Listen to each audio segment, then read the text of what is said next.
നീ എങ്ങോട്ടാ? മൊബൈലുമായിട്ട് ആ പെണ്ണ് പോസ്റ്റ് ഓഫീസിന്റെ മുമ്പിൽ വെയിറ്റ് ചെയ്യാൻ തോന്നി.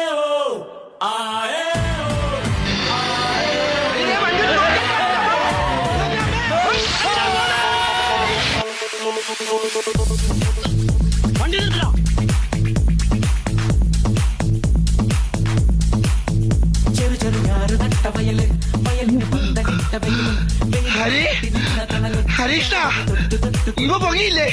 ഹരീഷ ഹരീഷ ഹരീഷ അയ്യോ താനെന്തിനാ കരയണത്? ഹരി എന്തിയെ? അവൻ കാറിടിച്ച് വെള്ളത്തിൽ പോയി. കാറ് പിടിച്ച് വെള്ളത്തിൽ പോയാ? കാറ് പിടിച്ചല്ലടോ, കാറിടിച്ച് വെള്ളത്തിൽ പോയിന്ന്. അയ്യോ അയ്യോ അയ്യോ ഹരീഷ